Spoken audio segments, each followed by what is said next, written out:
வணக்க மக்களே, நம்ம நீங்கள் டிஎன்பிஎஸ்சி குரூப் 4 கேட்ட ஒரு கொஸ்டின் தான் பார்க்க போகிறோம். கொஸ்டின் என்னென்னு படிக்கலாம் பாருங்கள். ஒரு எண் எக்ஸ் ஆனது 13 ஆல் வகுப்படும். இந்த எண் 14, 24, 32 ஆல் வகுக்கும்போது ஒவ்வொரு முறையும் மீதி 6 கிடைக்கிறது எனில் எக்ஸின் மிகச்சிறிய மதிப்பை காண்க. அப்படின்னா என்ன கேட்டிருக்காங்கன்னா எல்சிஎம் தான் கேட்டிருக்காங்க. ஓகேங்களா, நீங்கள் என்ன பண்ணியிருப்பீங்க, 16, 24, 32க்கு வந்து எல்சிஎம் எடுத்திருப்பீங்க. ஓகேங்களா, ஸோ இதுக்கே வந்து உங்களுக்கு 1 or 2 minutes டைம் போயிருக்கும். ஸோ இந்த மாதிரி கொஷின்ஸ்லாம் கேட்டாங்க அப்படின்னா டைம் வேஸ்ட் பண்ணாமல் எப்படி சால்வ் பண்ணணும்னு சொல்கிறேன். ஷார்ட்டாக எப்படி வந்து ஆப்ஷன் வச்சு சால்வ் பண்ணணும்னு சொல்கிறேன் பாருங்கள். இந்த மாதிரி உங்களுக்கு வந்து ஒரு எண் வந்து 13ஆல் வகுப்படுது அப்படின்னு சொல்கிறாங்கன்னா நீங்கள் டைரெக்டாக ஆப்ஷன் போய் செக் பண்ணலாம். கொடுத்துருக்க 4 ஆப்ஷன்லாம் எந்த நம்பர் வந்து 13ஆல் வகுப்படுதுன்னு. ஓகேங்களா, ஃபஸ்ட் நம்ம ஆப்ஷன் ஏ எடுத்துக்கலாம். ஓகேங்களா, 390. இதை 13ஆல் வகுத்தா என்ன வரும்னா 30 கிடைக்கும். ஓகேங்களா, ஸோ இது வகுப்படுது.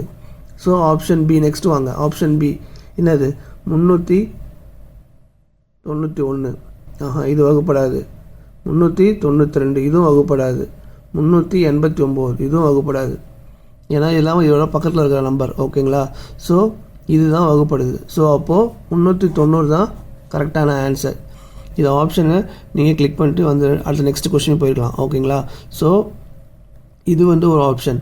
சப்போஸ் உங்களுக்கு 2 நம்பர் ஆப்ஷனில் 2 நம்பர் வந்து 13ஆல் வகுப்படுது அப்படின்னா நீங்கள் என்ன பண்ணியிருக்கணும் அப்படின்னா இங்கே பாருங்கள், 16, 24, 32.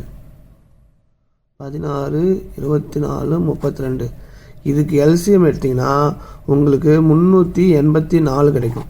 ஓகேங்களா, இது இப்போ என்ன பண்ணணும்னா அவங்க என்ன கொடுத்து சொல்லியிருக்காங்க, ஒவ்வொரு முறையும் மீதி 6 கிடைக்குதுன்னு சொல்லியிருக்காங்க. ரிமைண்டர் 6. அப்போது அந்த 6 ரிமைண்டர் வந்து இது கூட நீங்கள் ஆட் பண்ணணும். ஆட் பண்ணிங்கன்னா உங்களுக்கு 390 கிடைச்சிரும். ஓகேங்களா, ஸோ எல்சிஎம் எடுத்துகிட்டு ரிமைண்டர் நீங்கள் கண்டிப்பாக ஆட் பண்ணணும். அப்போ தான் உங்களுக்கு கரெக்டான ஆன்சர் கிடைக்கும்.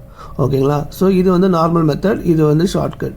ஓகேங்களா, ரெண்டுத்தில் உங்களுக்கு எது பிடிச்சாலும் நீங்கள் அதை ஃபாலோ பண்ணிக்கோங்க. ஓகேங்களா, இந்த வீடியோ உங்களுக்கு பிடிச்சிருந்தா லைக் பண்ணுங்கள், கமெண்ட் பண்ணுங்கள். யாரெல்லாம் கரெக்டாக ஆன்சர் பண்ணுங்க கமெண்ட்டில் மறக்காமல் சொல்லிட்டு போங்க. நெக்ஸ்ட் ஒரு சூப்பர் டெக்கில் பார்க்கலாம். நன்றி மக்களே.